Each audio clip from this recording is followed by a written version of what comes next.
श्री गुरुवे नमः. नमस्कार, मी डॉक्टर गिरीश आपलं नॉर्मल एक्सचेंज अस्ट्रोवस्तूमध्ये स्वागत करतोय. आजचा आपला टॉपिक आहे अंकशास्त्राचा उपयोग कसा कराल, म्हणजे प्रॅक्टिकली रोजच्या जीवनात कशा तऱ्हेने करता येईल. बघा, एक नंबर सुरुवातीला फक्त मी तुम्हाला सांगेन की एक नंबर म्हणजे अशी लोक आग्रही असतात. राजकारणी म्हणता येईल, नेतृत्व, स्पर्धा, अशी लोक म्हणण्यापेक्षा या एक नंबरमध्ये ही क्वालिटी आहे. ज्यांचा मुलांक असेल, म्हणजेच तुमच्या जन्मतारखेची बेरीज. समजा 27 आहे तर 2+7 9, किंवा 18 आहे, 1+8 = 9. तुमची 7 तारीख जन्मतारीख, तर 7 हा तुमचा मुलांक झाला. त्यामुळे एक नंबरला आग्रही, स्पर्धात्मक, बरं त्यासाठी ते कष्ट करायला तयार असतात, नेतृत्व गुण असतात, आणि म्हणून एक नंबर तसा आहे. 2 नंबर आहे त्याच्यामध्ये एक हळुवारपणा आहे, घाबरटपणा आहे. आणि पण एक आहे, जसं राजाची राणी झाली की राणीला कसंही करून इनडायरेक्ट अधिकार मिळतो, तर तशा तऱ्हेने ह्या 2 नंबरला इनडायरेक्ट अधिकार आहे, आणि त्या उगाचच त्या अधिकाराचा ते जास्त वापर करतात. हा 2 नंबर काल्पनिक पण आहे, म्हणजे जास्त कल्पनाशक्ती आहे. 3 नंबरमध्ये सामाजिकता जास्त आहे, हुशारी आहे, इगो येतो त्याच्यामुळे, जास्त हुशारी असल्यामुळे, आणि एक दुराग्रही, एखाद्या गोष्टीला इन्सिस्ट करण्याचा त्यांच्याकडे तशी ताकद असते. 4 नंबर जो आहे हा संशोधक आहे, एखाद्या गोष्टीत रिसर्च करणं, पण एकीकडे विक्षिप्तपणा पण आहे, खोडकरपणा पण आहे. तर 5 नंबर हा थोडा बोलका, चालाक, आणि ड्युअल पर्सनॅलिटीचा आहे. त्याच्यामुळे ह्यांच्यावर विश्वास ठेवणं कठीण होतं. तर 6 नंबर हा आकर्षक आहे, एक प्रकारचा खेळाडू वृत्ती म्हणता येईल, किंवा कलात्मकता जास्त आहे, रसिकताही जास्त आहे. तर 7 नंबरमध्ये प्रवासी वृत्ती आहे. काही वेळा अहंकार हा 7 नंबरमध्ये जास्त सापडतो. थोडंसं यांच्या बाबतीत अनप्रेडिक्टेबलपणा देखील राहू शकतो, काही गूढ राहतं. 8 नंबरमध्ये एकीकडे एक चिकाटी असते, अतिविचारीपणा असतो.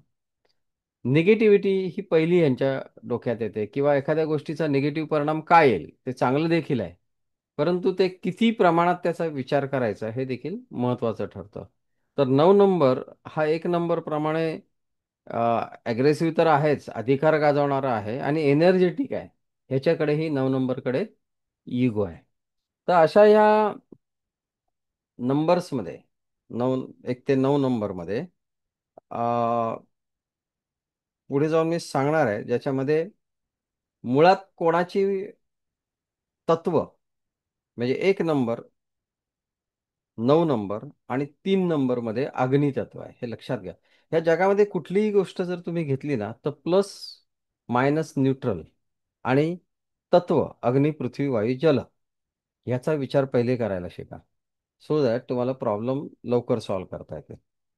दुसरी गोष्ट, एकीकडे 6 8 आणि 4 5, 6 8 4 5 ही जे आहेत, म्हणजे यांच्यामध्ये थोडं मैत्री संभव जास्त आहे, कारण त्यांची वेगवेगळी आपण म्हणूया त्यांच्यातले गुणधर्म.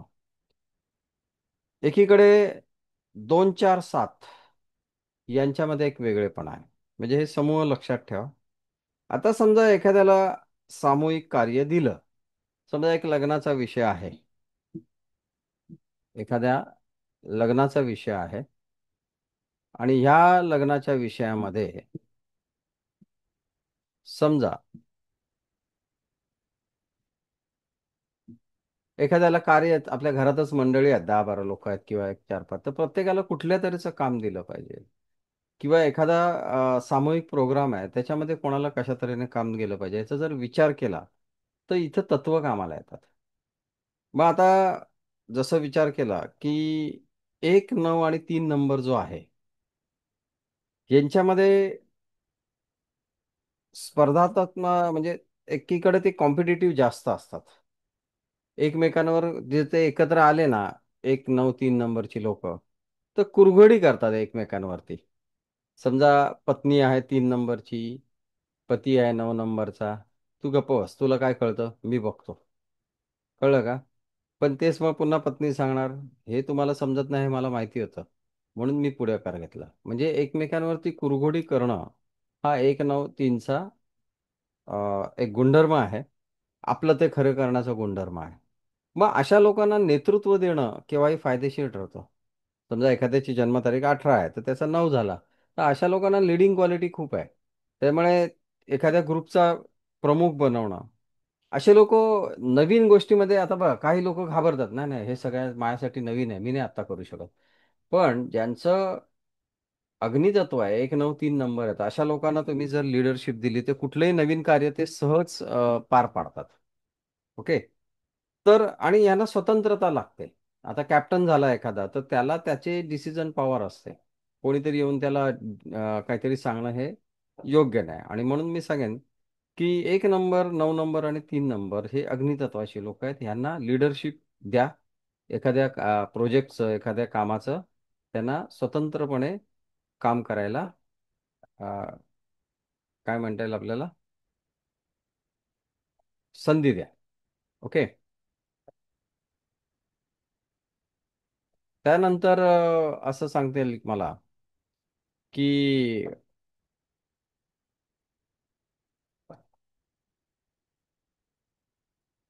पृथ्वी तत्व, तो 5 आणि 8 नंबर जो आहे यांच्यामध्ये हे तत्व आहे.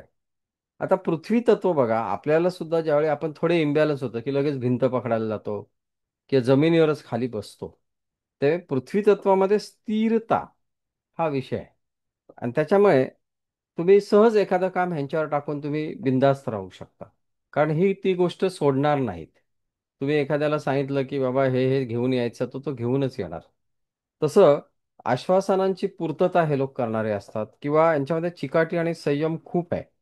हे लोक वेळापत्रक फॉलो व्यवस्थित करतात. त्यामुळे पृथ्वी तत्व 5-8 नंबर याच्यावर तुम्ही सहज विश्वास टाकू शकता. त्यांना एखादं कार्य सांगितलं तर ते पूर्णत्वाला नेतात. तिथे ते कॉम्पिटिशन करत बसणार नाही, मला हे सांगितलं ना मी हे करणार. तर तेच वायुतत्व म्हणजे 4 आणि 5 नंबर, ज्याच्यामध्ये कल्पनाने भरलेले असतात. एखाद्याला एखाद्या कुठली तरी पॉलिसी विकायची आहे, एखादं प्रोडक्ट विकायचं आहे, तर ते नुसतं हे घ्या आणि पैसे द्या असं म्हणणार नाही. त्याच्याबद्दल काहीतरी वेगवेगळ्या गोष्टी सांगून ते त्यातून त्याचा सेल करू शकतील. म्हणजे एकंदरीत 4 आणि 5 नंबरकडे थोडीशी मार्केटिंग पॉलिसी आहे. आणि यांना सल्ला द्यायला चांगला जमतो आणि जनसंपर्क चांगला राहतो. त्यामुळे यांना रिसेप्शन टेबल किंवा कुठेतरी माहिती गोळा करणं अशा ठिकाणी जर तुम्ही पाठवलं, तर हे 4-5 नंबरची लोक चांगली कामं करू शकतात. तर तेच 2, 6 आणि 7 या नंबरची लोक म्हणजे काय, तर जल आहेत ना, जलतत्वीय आहेत. मग ह्या जलतत्वीय लोकांना भावनिकपणा जास्त आहे. यांच्याशी जास्त उलझू नका. लगेच रडतील काय, लगेच ॲग्रेसिव्ह काय होतील, त्यांना फार वाईट वाटतं लगेच. त्यामुळे ह्यांच्याशी एखादी ॲक्शन रिॲक्शन तुम्ही टाळा. परंतु या लोकांना एक आहे, म्हणजे ज्यांचं जलतत्व 2, 6, 7 आहेत, ही लोक दीर्घकालीन कामासाठी एखादं काम दिलं तर ते मस्त प्रोलॉंग करत राहतील.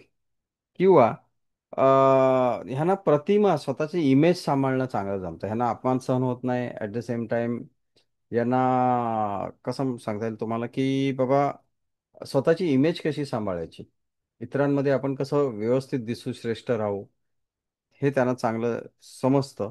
तसंच प्लॅनिंगमध्ये बाबा हे ठरलं एवढ्या वेळात हे हे करायचं, दॅट्स ऑल. एक ट्रॅडिशनल पद्धतीने ते चालतं. त्यामुळे 2, 6, 7 नंबरची ही भूमिका आहे. ओके. तर अशा तऱ्हेने जर विचार केलात, तर आता बघा की जनरली तुमच्या घरात देखील जर तुम्ही आहात, तर अग्नितत्वाच्या माणसाचं जलतत्वाशी कसे जमेल? त्या दोघांचे तत्व वेगळे आहेत. तत्व समजताय. अग्नितत्व अग्रेसिव्ह आहे, तर जलतत्व काय आहे? संत महाते कृष्णा माई. पण तुम्ही बघाल, प्रेशरमध्ये ज्यावेळी हे जलतत्व येतं त्यावेळी ते आपत्ती आणतं. अग्नितत्वाला एक वेळ तुम्ही विझवू शकता, परंतु जलाला सांभाळणं कठीण आहे. जलाला कोण सांभाळेल? तर तुम्ही बंधारे बांधता. तुम्ही काय बांधता? एक धरणं बांधता. तर ही धरणं बरोबर पाण्याला थांबवून धरू शकतात. बरोबर आहे. याचाच अर्थ पृथ्वी तत्वामध्ये ताकद आहे की जलतत्वाला ते सांभाळून ठेवेल की ॲब्सॉर्ब करेल. पण अग्नितत्वाला मदत कोण करतं? तर वायुतत्व. मग ज्यावेळी विवाह देखील होतात, त्यावेळी देखील ह्याचा विचार झाला पाहिजे न्यूमरोलॉजिकली जर तुम्ही जात असाल तर. तर या तऱ्हेने जर अग्नी, पृथ्वी, वायू, जलचा विचार केलात, तर अग्नीचा अग्नीशी जमेल, परंतु अग्नीने अग्नी भडकेल ना. त्यामुळे त्या अग्नीला कोण थांबवतो? एकतर पाणी विझवेल किंवा दुसरं दुसरं काय ऑप्शनच नाही तुम्हाला.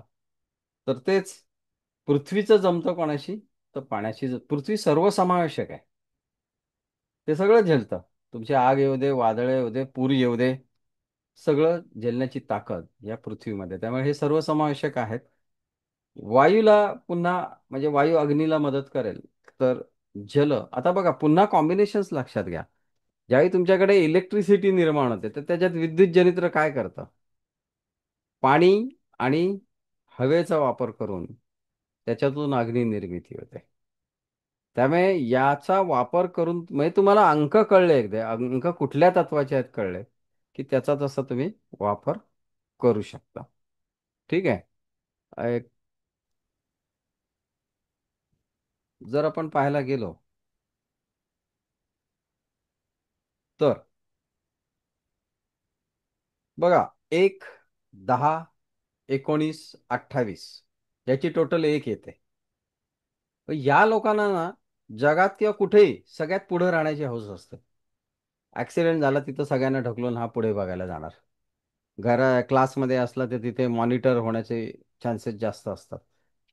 कुठल्याही गोष्टीला सर्वात पुढे राहणे. दुसरी गोष्ट, हे मनाचे राजे असतात. मी राजा आहे, मी काही करेन. लक्षात आलं? बाकी सगळी माझी प्रजा आहे, त्यांचं हित मी काय ते बघायचं बघेन. सो एक राजाची क्वालिटी एक नंबरमध्ये आहे. मग राजा असा कधी मागे जाऊन लपतो का? नाही. तो पुढे राहणार. आणि सगळ्यात महत्त्वाचं जर तुम्ही बघितलं, राजकीय लोक आपल्याकडे नियम बनवणारेही तेच आणि त्यातून पळवाटा काढणारे पण तेच. आणि म्हणून एक नंबरकडे पळवाटा काढण्याची पण ताकद आहे. नियम कसे नियमात बसून बिघडवायचे, हे एक नंबरकडे ताकद आहे. म्हणजे एखादा माणूस सांगतो, अरे हे मी तुझं चुकलंय. मग तो त्यातनं बरोबर सांगणार, हे चुकलंय बरोबर आहे, परंतु मी ती परिस्थिती तशी होती म्हणून मी तेवढ्या पुरतं ते केलंय. सो उत्तरं देण्याची त्यांच्याकडे ते तशी ताकद असते. अधिकार संपन्न असतात. भटकंती, यांना भटकायलाही तेवढंच आवडतं. तुम्ही बघता बऱ्याच वेळा राजे महाराजे शिकारीला निघाले, चलो आज इधर जाएंगे. तर कलाही आवडते, प्रसिद्धीही आवडते. एका राजाला काय आवडत नाही. आणि विशेषतः ह्यांना इतरांकडून सेवा घडून घ्यायला आवडते. त्यामुळे एक नंबर हा असा आहे. आणि एस्पेशली त्याच्यासाठी काहीतरी तंत्राचा वापर करणं. मग बघता तुम्ही नेहमी एखाद्या राजासोबत पीए असतो, मंत्री असतो, तर त्यांची चमचेगिरी ह्याला लागते. त्यामुळे अशा लोकांना हे जास्त जवळ ठेवतात, एक नंबरची लोक. परंतु एक नंबरकडे लीडरशिप क्वालिटी किंवा सर्वात पुढं राहणं. आता पुढं राहणारा फेस पण करतो ना, एखाद्या गोष्टीला फेस करतो. तर 2, 11, 20 आणि 29 याची जे टोटल घेतली तर ती 2 येते. आणि याचा जर बघितलं तर हे लोक थोडे सुप्त भीतीमध्ये असतात. एक थोडीशी, जसा ससा असतो ना, सस्याला कसं दिसायला सुंदर सगळं चंचल आहे तो, त्याला भीती असते. एकीकडे मातृत्व गुण असतो, म्हणजे आई एकीकडे लेकाला सुधारवण्यासाठी बरेच प्रयत्न करेल, पण ती सॉफ्टली करेल. तिला भीती असते, हा दुखाला जास्त जाऊ नये. त्यामुळे संस्कार घडवण्याचं काम कोणाकडे? तर मातेकडे आहे. 2 नंबरकडे ती क्वालिटी आहे की इतरांवर संस्कार घडवायचे. हे लोक एकटे नाही राहू शकत, ह्यांना कळपात राहायची सवय असते. जे भित्रे असतात ते गर्दीत राहतात ना. त्यावेळी 2 नंबरचे लोक शक्यतो एकत्र कुटुंबात वगैरे राहण्याचा जास्त प्रयत्न असतो. पण एक आहे ना, की यांच्याकडे चांचल्य खूप आहे. आता काय यांना असं करावं लागेल तर उद्या दुसरीकडे जायचं वाटेल. त्यामुळे सातत्याचा अभाव हा या 2 नंबरकडे असतो. संवेदना असते, एखाद्या गोष्टीचं लगेच त्यांना वाईट वाटतं किंवा राग येतो. आणि एखाद्या राणीप्रमाणे ह्यांना अधिकार असतो, इनडायरेक्ट अधिकार. 2 नंबरकडे सर्वसमावेशक असल्यामुळे ते त्यांना शक्य आहे. तर 3, 12, 21 आणि 30 याची जर टोटल बघितली तर ती 3 आहे. अशी लोक जरा आध्यात्मिक जास्त असतात, उदात्त असतात, संस्कृतीचे रक्षण करते असतात. समाजकारण, राजकारण हे त्यांना आवडते विषय आहेत. पर्यावरणाचं यांचं कसं असतं, स्वतःसोबत इतरांचाही विचार करणं. पर्यावरणाचा विचार त्याच्यामुळे करतात. अनुभवी असतात, अनुभवाचा वापर करतात, शहाणपणा त्यांच्यामध्ये जास्त असतो. पण एकीकडे मान, सन्मान आणि प्रतिष्ठा लागते. एकीकडे कायदा आणि साहित्य हे देखील ह्याला आवडता विषय आहे. त्यामुळे यांच्यामध्ये 3 नंबरमध्ये हे मोठेपणा आहे. तर 4, 13, 22 आणि 31 ह्याच्यामध्ये काय आहे? तर त्यांना एक क्युरिओसिटी असते. पण त्या क्युरिओसिटी सोबत विक्षिप्तपणा असतो. तर आर्किमिडीजचं आपल्याला उदाहरण माहिती आहे. जरा संशोधन, जरा डोक्यात कल्पना आली, तो तसाच बाथरूममधनं टबातून बाहेर पडला. बरोबर आहे ना? तर तसं त्यांच्याकडे थोडी रिसर्च वृत्ती पण आहे, पण त्यातून विक्षिप्तपणा पण येतो. थोडेसे हटके असतात ही लोक 4 नंबरची. आणि बऱ्याच वेळा ह्यांच्यामध्ये काय होतं, आपण त्याला म्हणतो देश, दिशा आणि काळ, ह्याच्यामध्ये ह्यांची गल्लत होते. देश, दिशा आणि कालमध्ये गल्लत होते. म्हणजे थोडेसे भरकटतात. एकीकडे ग्लॅमरची आवड असते, दिखावा आवडतो, फॅशन आवडते. अशा तऱ्हेचा हा 4 नंबर आहे. तर त्याच्या पुढे जाऊन 5, 14 किंवा 23 ज्यांची जन्मतारीख आहे, त्यांचा न्युमरॉलॉजिकली किंवा अंकशास्त्राप्रमाणे 5 नंबर येतो. असे लोक व्यावहारिक असतात. त्यांचा सगळ्यात पहिल्यांदा ह्याच्यातून माझं बेनिफिट काय आहे? किंवा हे मी कशासाठी करतोय याचं भान त्यांना असतं. यांना शिकणं आणि शिकवणं ह्या गोष्टी जास्त आवडतात. तर एकीकडे खेळ, कला, साहित्य हे सगळं आहे. पण पुन्हा 2 नंबर सारखा थोडा धरसोडपणा आहे. कुठल्याही गोष्टीवर आता मूड झाला, दिलं सोडून सगळं विषय. त्यामुळे अर्धवटपणा हा जास्त राहतो. यांच्यावर कोणाचा विश्वास जास्त राहत नाही त्याच्यामुळे. आणि कम्युनिकेशन हे ह्यांचं मोठं साधन आहे. दे कॅन टॉकेटिव्ह जास्त असतात. त्यांना इतरांशी कम्युनिकेट करायला चांगलं जमतं, इतरांना सल्ला द्यायला आवडतो. पण अर्धवट राव असं साधारणपणे 5 नंबरचं एक हे, त्यामुळे त्यांच्यावर विश्वासही किती ठेवायचा हा प्रश्न येतो. 6, 15 आणि 24 टोटल 6. 6 नंबरची लोक चिरतारुण्यासारखी असतात. सौंदर्य, शृंगार, मौज, आनंद, सुख ही त्यांची प्रायोरिटी. संगीत, मग त्यात तुम्ही आनंद असताना काय करता? तुम्ही बड्डेच्या वेळी काय करता? सणाच्या वेळी काय करता? ह्याचा विचार करा. म्हणजे 5 नंबरचा अनुभव तुम्हाला येईल. संगीत, चित्रकला, ललितकला. बरं, एकीकडे हा याच्याकडे म्हणजे 6 नंबरकडे फिनान्स, पैसा ही प्रायोरिटी जास्त आहे. आणि या लोकांना मग त्यासाठी या सगळ्या गोष्टीसाठी बदनामीची बिलकुल चिंता नसते. काही होऊ दे, मला ते प्रायोरिटीनी पाहिजे. एकीकडे 7, 16 आणि 25 म्हणजे 7 नंबर. आता या 7 नंबरच्या लोकांना नेहमी ना, आय एम समथिंग स्पेशल. माझी इतरांनी दखल घेतली पाहिजे. इतरांनी माझी नोंद घेतली पाहिजे असं सारखं वाटतं. मी स्पेशल आहे. मला जर कोणी असं व्हॅल्यू देत नसेल तर मी तिथे थांबणार नाही. आणि बऱ्याच वेळा यांना एखाद्या म्हणजे गोंधळामध्ये वाट काढायला चांगली जमते. तुम्ही एखादी गोष्ट तुम्हाला गोंधळात पडला असाल तर त्यातून मार्ग चांगले काढतात. बऱ्याच वेळानं असं वाटतं की आपण खूप काही सहन करतो, आपण खूप काही करतोय. कळलं का? इतर जग नाही करत त्या जगापेक्षा आपण जास्त करतो आणि खूप काही आपण सहन करतो. पण आपल्याला कोणी समजून घेत नाही. हे त्यांच्या डोक्यात 7 नंबरला कायम येतं. एक गूढ व्यक्तिमत्व. आणि यांना पाण्याची किंवा जिथं जलाशय आहेत, नदी आहे, समुद्र आहे, इवन नॉर्मल ह्याच्यामध्ये सुद्धा त्यांना गारवा हा आवडत असतो. आणि बऱ्याच वेळा हे अनप्रेडिक्टेबल आहेत, सकाळी एक, संध्याकाळी एक. त्यामुळे हे जरा 7 नंबरची वागावं कसं हा प्रश्न पडतो. तर त्याच्या पुढे जाऊन 8, 17 आणि 26 म्हणजे 8 नंबर. हे 8 नंबरची लोक बऱ्याच वेळा हा विचार करतात, हे माझ्या बाबतीतच का घडतं? मलाच का उशीर होतो? मलाच का लेट मिळतं सगळं? मग त्यामुळे ह्या विचार करून करून एखाद्या गोष्टीचा किस काढतात. अति मुद्देसूद बनतात हे लोक. एखाद्या विषय म्हणजे ऑर्थोडॉक्सपणा ज्याला म्हणूया तशा तऱ्हेचा यांच्यामध्ये एक गुणधर्म आढळतो.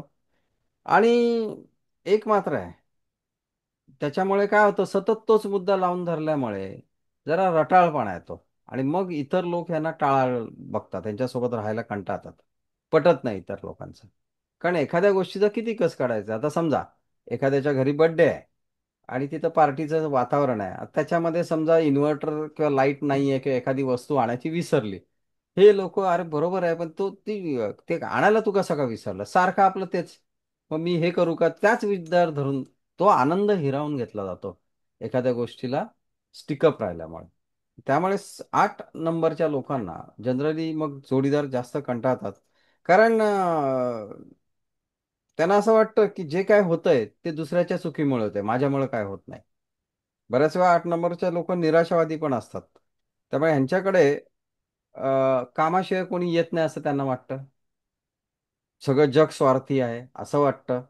आणि बऱ्याच वेळा हे लोक एखाद्या युनियन लीडर सारखे एखाद्या गोष्टीसाठी फाईट करणं आणि संग्रही वृत्ती आहेत, त्याच्यामुळे कंजूस पण येतो. पैसे साठवून ठेवायचे, किंवा एखादा कप एक शर्ट घेतला तर तोच आपला रिपीटेड वापरायचा, कमी खर्च करायचा. किंवा संग्रही वृत्ती, एखादा गोष्ट पैसा जरी असला तर तो इन्व्हेस्ट करायचा, आपण नंतर त्याच्यातनं जे काय मिळेल ते आपल्या रिटायरमेंटला ठेवू. आपण ते रिटायरमेंट उपभोगायच्या नादामध्ये तुमचं अख्खं आयुष्य तुम्ही वेस्ट करता. तर तशी ही 8 नंबरमध्ये साधेपणाची वृत्ती येते. काही गोष्टी चांगल्या आहेत पण काही गोष्टी रटाळ होऊन बसतात 8 नंबरच्या बाबतीत. 9, 11, 27 म्हणजे 9 नंबर, यांना नेहमीच कसली तरी घाई असते, कायम घाईत असतात. आणि त्याच्यामुळे काय होतं, अति घाई संकटात नाही, अपघाती वृत्ती बनून जाते. मानसिक, शारीरिक, मानसिक पण अपघात होतात, शारीरिक पण अपघात होऊ शकतात.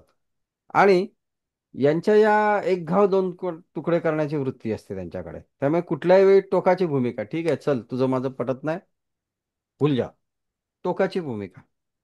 आणि त्याच्यामुळे ह्यांची दहशत आहे ना ती इतरांवर राहते, लगेच ॲग्रेसिव्ह होतात, हुकुमशाही वृत्ती बनते. 9 नंबरमध्ये असं आहे. आणि मात्र एक आहे, ह्यांचं त्यांच्यावरती ज्यांचं प्रेम आहे ना त्याच्यासाठी मात्र काहीही करतील, त्यासाठी धोका पत्करतील. आणि बऱ्याच वेळा ह्यांना बऱ्याच वेळा असं वाटतं की आपण बरंच काय सहन करत आलो, जसं जे 7 नंबरवाले आहेत ना, ज्यांना वाटतं आपण खूप सहन करतो, तसं यांना देखील वाटतं की आपण खूप सहन करत आलोय, आपल्यालाच सगळं फेस करावं लागलंय असं यांना वाटतं. पण एक आहे, मग त्यातून न्याय मिळवण्यासाठी दुसऱ्याला धडा शिकवायचा. ठीक आहे आता तुम्हाला असं बोललास ना, मी नंतर वेळ मिळेल तेव्हा तुला बघतो, किंवा तुझा रिव्हेंज घेणार मी, अशी वृत्ती या 9 नंबरमध्ये बघते. आणि त्यांना असं वाटतं जगामध्ये पॉवर आणि गती, स्पीड असल्याशिवाय सगळं व्यर्थ आहे. म्हणजे आज ठरवलं ना, लगेच एक आठवड्यात झालं पाहिजे म्हणजे झालं पाहिजे, नाहीतर त्याला काय अर्थ नाही. बाबा महिन्याभरानं झालं तरी चालेल, ही वृत्ती राहत नाही. आणि यांच्या बाबतीत यांना आवडतं अचानक एखादी घटना घडली किंवा नाट्यपूर्ण एखादी घटना घडली तर त्यांना त्याच्यामध्ये आनंद वाटतो, थ्रिल वाटतं. त्यामुळे थोडीशी थ्रिल अनुभवणारा नंबर हा 9 नंबर आहे. तर 8 नंबर म्हणजे एखाद्या गोष्टीचा किस काढणं, 7 नंबर म्हणजे त्यांना स्पेशल महत्त्व देणं, 6 नंबर म्हणजे सौंदर्य किंवा आनंद ह्याला प्रायोरिटी, 5 नंबर म्हणजे व्यावहारिकपणा किंवा एस्पेशली शिकणं किंवा शिकवणं. तर 4 नंबर म्हणजे थोडंसं रिसर्च टाईप आणि विक्षिप्तपणा, एकीकडे ग्लॅमर. 3 नंबरमध्ये थोडंसं अध्यात्म, अनुभव, प्रतिष्ठा, मानसन्मान, कायदा, सगळ्यांच्या हिताचा विचार. तर 2 नंबरमध्ये एक थोडंसं संस्कार घडवणं किंवा थोडीशी भीतीयुक्त अशा तऱ्हेने गुणधर्म राहतो. तर 1 नंबर हा लिडरशिपचा नंबर आहे, हे लक्षात असू द्या. ठीक आहे. देवा. इन जनरल न्युमरॉलॉजिकली तुम्ही जर विचार केलात तर मी सांगेन की उपयोग कशाचा करायचा. आणि मुळात न्युमरॉलॉजिकली तुमची रवीची रास ही जास्त महत्वाची मानलेली आहे. जनरली हे फॉरेनचं जास्त तत्व असल्यामुळे परदेशामध्ये रवी रास ही जास्त महत्वाची आहे. आणि आपल्याकडे मात्र चंद्र राशीला जास्त महत्वाचं आहे. ओके. मग आता कारण माणूस शेवटी कसं आहे, आत्म्याचं कमी ऐकतो आणि मनाचं जास्त ऐकतो ना. तुम्ही मूळ आहात त्यापेक्षा त्यावेळेला मन काय सांगतं. पण तरी देखील न्युमरॉलॉजिकली तुम्ही मित्रत्वाची मदत घ्या आणि तत्वांची मदत घ्या. समजा उदाहरणार्थ एखाद्या ठिकाणी भाषण द्यायचं आहे आणि टीचरकडे प्रश्न पडला की मॅडम हे 3 लोक बोलणारे आहेत, पण भाषण देणं हा विषय 5 नंबरचा आहे. त्यामुळे 5 नंबरच्याला पुढं करणं, पण त्या 5 नंबरच्याकडे डेअरिंग नाहीये. हम्म. मग डेअरिंग कोणाकडे येणार? ते 1 नंबरकडे येणार, 9 नंबरकडे आहे. 1 नंबर, 9 नंबर, आणि ज्याचा भाग्यांक म्हणजे एक मुलांक 1 आणि 9 आहे, आणि ज्यांचा भाग्यांक 5 आहे, अशा माणसाला तुम्ही पुढे करू शकता. कारण त्याच्याकडे बोलण्याची पण कला येणार, आणि प्लस त्याकडे लिडरशिप किंवा अग्रेसिव्हपणा आहे, किंवा पुढे जाण्याची ताकद आहे.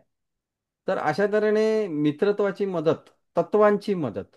पण एखाद्या ठिकाणी तुम्हाला कॉम्प्रोमाइज करायचं आहे. आता तिथे 1 नंबर, 9 नंबरवाल्याला फायदा नाही. 9 नंबरवाला तिथे एक घाव दोन तुकडे करून येईल. मग कॉम्प्रोमाइज करायची ताकद कोणाकडे आहे? तो 2 नंबरकडे. 2 नंबरचा माणूस समजावून घेईल, समजावून सांगेल. किंवा दुसरं आहे 5 नंबरकडे. तो देखील व्यावहारिक आहे, समजावून सांगण्याची ताकद आहे त्याकडे. त्याच्या पलीकडे कोण आहे? तर 3 नंबर गुरुतत्व आहे. तर 3 नंबरवाला माणूस त्याच्यामध्ये, म्हणजे तुम्हाला सिलेक्शन टाईप. आता समजा एखादा मुलगा आहे, तो अभ्यास करत नाही. आता आई आणि वडिलांपैकी तो कोणाचा ऐकेल? समजा मुलगा 1 नंबरचा आहे, आणि वडील 9 नंबरचे आहेत, आणि आई 2 नंबरची आहे. आता 2 नंबर म्हणजे कर रे बाबा, ते डांबरट पोरगा 1 नंबरचं. त्याला 9 नंबरच भारी पडेल. त्याला दम देऊनच काम करावं लागेल. पण तेच बाळ जर 2 नंबरचं आहे, आणि आई 9 नंबरची आहे, वडील समजा 5 नंबरचे आहेत किंवा 3 नंबरचे आहेत, तर 5 आणि 3 नंबर हा 2 नंबरला चांगला ठरेल ना. 9 नंबर तिथे तो अग्रेसिव्ह जाईल, त्याला मारायलाच जाईल. त्यावेळी बिचारा ऑलरेडी घाबरलेला, आणि त्याला आणखीन मारणार. तर इथे तुम्हाला नंबरचा वापर करा. घरातल्या घरामध्ये तुम्हाला कोणाशी कसं वागायचं हे तुम्हाला समजून जाईल न्यूमरॉलॉजिकली. आता एक लक्षात ठेवा, 1 नंबर आणि 9 नंबर अग्नितत्वामुळे परस्परांना पूरक आहेत. मग ते लोक तडकाफडकी फटाफट डिसिजन घेण्याची पॉवर आहे. पण त्यांच्यामध्ये 8 नंबर आला तर कठीण आहे ना. हे घराच्या बाहेर जाऊन बसतील तरी ह्याची अजून तयारी होत नाहीये 8 नंबरची. सो इथे त्याला नंबरने तुम्ही अंडरस्टँड करू शकता. मग त्याला बाबा एक काम कर, आपल्याला 10ला निघायचंय, तू 9 वाजल्यापासूनच तयार राहा, हे सांगू शकता. या सगळ्यांमध्ये मी एक बघतो, 5 नंबर हा जास्त चांगला पडतो, आणि 3 नंबर. कारण 5 नंबरमध्ये कसं आहे, व्यावहारिकपणा जरी आहे तरी त्यांच्याकडे कम्युनिकेशन करण्याची ताकद चांगली आहे. 3 नंबरमध्ये समजून घेण्याची ताकद चांगली आहे. 3 नंबरमध्ये आकलन शक्ती चांगली आहे. तर 3 आणि 5 नंबर हे जे आहेत, हे जनरली तुम्हाला ॲब्सॉर्ब करणारे आहेत, आणि म्हणून त्यांना एखाद्या गोष्टीत सल्ला मसलतीला पाठवणं जास्त चांगलं आहे. तर तेच 3 नंबर जर घेतलं तर तुम्हाला लॉंग टर्म मार्गदर्शनासाठी चांगले आहेत, पण शॉर्ट टर्म मार्गदर्शनासाठी 5 नंबर. चला, आजच्या पुरता काय करायचं? 5 नंबर. पण बाबा मी MBA करू की PhD करू किंवा आणखीन काय करू, तर ह्याच्यामध्ये तुम्हाला लॉंग टर्मसाठी तुम्हाला 3 नंबरचा माणूस चांगला सल्ला देईल, किंवा तशा तऱ्हेने तुम्ही वापर केला पाहिजे. तशा तऱ्हेने तुम्हाला स्वतःचे नंबर, भाग्य नंबर बघून त्याच्याप्रमाणे तुम्ही जाऊ शकता. 8 नंबरकडे एखादी गोष्ट घडवून आणण्याची ताकद खूप आहे, चिकाटी आहे, किंवा टिकून राहणे, दीर्घकाल परिश्रम. मग अशी लोक PhD सारखा विषय घेऊ शकतात, किंवा MPhil किंवा लॉंग टर्म जे प्रोजेक्ट आहेत त्याच्यामध्ये 8 नंबरवाली चांगली कामं करतील. पण ते 5 नंबरवाली नाही करू शकणार, कारण 5 नंबरवाली धरसोड आहेत. ओके. आणि मग अशा लोकांची जास्त डील, म्हणजे जया अंगी मोठेपण तया यातना कठीण, तसा हा प्रकार 3 आणि 8 नंबरमध्ये आहे. मग अशा लोकांसोबत राहणं देखील तेवढं कठीण आहे, आणि म्हणून अशा लोकांकडे कामापुरता राहायचं. आता तुम्ही लग्नच केलंय तर त्यांच्याशी कामापुरता राहणं शक्य नाही. कारण ते 3 नंबरवाले म्हणजे तुम्हाला कायम शिकवतच राहतील, आणि 8 नंबरवाले एखादा दिवसभर आपला तो घोळ घालत राहतील. मग त्यातून मार्ग काय? तर 5 नंबर हा मार्ग आहे. ओके. की आता पुढे जाऊन सांगेन मी की 2 नंबर ज्याचा आहे, किंवा 7 नंबर आहे, हम्म. नेपच्यून चंद्रासारखे ज्यांचे स्वामी आहेत, हे चंचल आहेत, जलतत्व जास्त आहे. तर त्यांची काहीतरी वेगळी करण्याची क्षमता जास्त असतं. म्हणजे वैविध्यावर भर असतं त्यांचं, आणि प्रचारतंत्र चांगलं आहे. एकीकडे गुप्तता हा देखील विषय आहे. मग ह्यांचा वापर कसा घ्यायचा? म्हणजे जनरली आता तुम्ही 7 नंबरचं घर घेतलं, तर जनरली 7 नंबरचं घर मध्ये काहीतरी दोष असण्याची शक्यता असेल. पण 2 नंबरच्यासाठी सोल्युशन काय झालं, समजा 101 नंबरचं फ्लॅट आहे, तर बाजूला जलाशय असेल तर त्याच्यासाठी चांगलं सोल्युशन आहे. ओके. तर आपल्या वास्तुशास्त्राच्या याच्यामध्ये हे सगळं मी सांगतच असतो, कुठल्या नंबरसाठी काय केलं पाहिजे. तसंच 5 नंबर ज्यांचा आहे त्यांच्याकडे प्लॅनिंग चांगलं असतं आणि व्यावहारिक प्लॅनिंग असतं. एकीकडे एक मात्र आहे की शेवटपर्यंत यांना कोणी साथ देत नाही. 5 नंबरला शेवटपर्यंत कोणी साथ देत नाही किंवा हे स्वतःही देत नाहीत. मग आपल्याला जर माहिती आहे की आपला हा 5 नंबरवाला चंचल आहे, तर याला तुम्ही एखाद्या लॉंग टर्म कामासाठी ठेवाल का? नाही. बरोबर आहे. तर ते 6 नंबर मध्ये आकर्षकत्व आहे, किंवा मार्केटिंगसाठी ही लोक चांगली आहेत, कल्पक आहेत, आकर्षक आहेत. मग अशा लोकांना रिसेप्शनला धाडणं हे जास्त चांगलं आहे. किंवा भाग्यांक तुमचा 6 आहे, तर तुम्ही, एखादा माणूस विचारत असेल मी मॉडेलिंगमध्ये जाऊ का, मी टी व्ही सिरियल्समध्ये काम करू का, तर येस, 6 नंबरमध्ये तिथे भाग्योदय आहे. पण जर तुमचा 3 नंबर भाग्योदय आहे, भाग्यांक आहे, तर तुम्ही टीचर वगैरे होणं, प्रोफेसर होणं हे जास्त फायदेशीर आहे. It's not necessary every time का तुम्ही शिक्षकच व्हावं. आता माझ्याकडे आहे की तिथे दे आर जिम ट्रेनर, सल्ला देण्याचं काम आहे. तर त्याच्यामुळे तुम्ही तुमचा भाग्यांक ओळखा आणि त्याप्रमाणे तुम्ही काय केलं पाहिजे हे तुम्ही नीट लक्षात घ्या. ओके. तर तेच आता बघा ना, 2 नंबर समजा एखादा म्हणाला मी काउन्सिलर होऊ का, आता आपण ज्योतिषी म्हणून पण काउन्सिलर सारखेच आहोत, समोरच्याला मार्ग दाखवतो. तर 3 आणि 2 नंबरवाले, 2 नंबरवाल्यामध्ये साधारणपणे समजावून सांगण्याची कला देखील चांगली आहे किंवा ऍब्सॉर्ब करण्याची. तर ते लोक ते वापरू शकतात. तुम्हाला 2 नंबर म्हणजे तुम्हाला जलतत्वाचा वापर, तुम्ही जलतत्वाच्या ठिकाणी राहणं तुम्हाला फायदेशीर आहे, तेही बघितलं पाहिजे. म्हणजे प्रश्न काय पडतो ह्याच्यानुसार तुम्ही त्याचं उत्तर केलं पाहिजे. तर 4 नंबरच्या बाबतीत मात्र एक आहे, ज्यांचा 4 नंबर मूळांक आहे, हे मात्र थोडे जास्तच विस्फोटक आणि चंचल आहेत. मग अशा लोकांनी 2 वेळा विचार केला पाहिजे, मी हे करू का नको. ओके. तर तेच, ज्यांचा 0 आता येत नाही, पण एखादा प्रश्न विचारला एखाद्याने, की बाबा असा प्रश्न आला की मी नोकरी, मला सस्पेंड केलंय, मी कामावर येईल की नाही, घेतील की नाही, आणि त्याने नंबर तुम्ही मागितला त्या आणि त्याने 10 नंबर दिला, तर शेवटी 0 आला. त्याच्यामुळे याचं उत्तर निगेटिव्ह आलं. 0 जनरली समजण्यास जास्त कठीण आहे. बंडखोरी हा विषय जास्त आहे. तिथे एंडच आहे, चेंज आहे 0ला. ओके. तर पुन्हा एकदा सांगेन मी की भाग्यांक हा महत्वाचा आहे, त्याचा उपयोग जास्तीत जास्त करा. तर तुम्ही काय आहात ते आहात. तुम्ही जर तेवढे चांगले असता तर आता कदाचित एखाद्या परिस्थितीचं उत्तर तुमचं तुम्हाला मिळालं असतं. एखादी घटना तुमच्या बाबतीत घडत नाहीये, याचाच अर्थ तुमचा मुळांक तुम्हाला साथ देत नाहीये, तिथे तुम्हाला भाग्यांक वर्क करेल.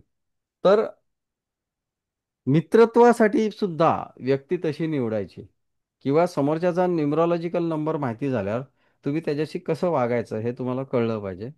दुसरी गोष्ट, आणखीन एक म्हणजे, शत्रू अंक असेल तर मात्र सनसनाटी निर्माण होते किंवा वाद निर्माण होतो. त्यामुळे आता घरातले, समजा आपल्याला पहिली सुरुवात घरातल्या घरात केली, तर घरातल्यांचे नंबर शोधा आणि व्हॉट ही इज किंवा शी इज त्याप्रमाणे तुम्ही. पण आता तुम्हाला पुन्हा एक सांगेन मी की 7 नंबर आणि 4 नंबरच्या बाबतीत तुम्हाला डिसिजन घेणं कठीण जाईल, बिकॉज दे आर मोर व्हर्सॅटाईल. ते दुसऱ्या दुनियेतले आहेत. तर तुम्हालाही तिथे धरसोडपणा जरासा करावा लागेल. जनरली सगळ्यासाठी स्टँडर्ड सोल्युशन 5 नंबर आहे. ओके. कारण तिथे 5 नंबर म्हणजे काय, तर वंगण आहे, किंवा एखाद्या मधला एजंट आहे. आपण ज्यावेळी एखादी गोष्ट लाईनीत उभं राहायचं नाही, तुम्हाला फटकन काम पाहिजे, तर तुम्ही मध्ये एजंट टाकता. तर 5 नंबरचा वापर करा, तुम्हाला बऱ्याच गोष्टीचं सोल्युशन मिळेल. एखाद्या ठिकाणी समजा कडी खोलत नाही, मग तेल टाकता की नाही तुम्ही, ऑइलिंग, ग्रीस टाकता. त्याच्याने काय होतं, तो आवाज, तो कठोरपणा निघून जातो. तो 5 नंबर इज द सोल्युशन. ठीक आहे. त्यामुळे जर आजचं लेक्चर आवडलं असेल तर निश्चित लाईक, शेअर आणि सबस्क्राईब करा. आणि आमचे कुठले क्लासेस जॉईन करायचे असेल तर 8433 721189ला कॉन्टॅक्ट करा. श्री स्वामी समर्थ.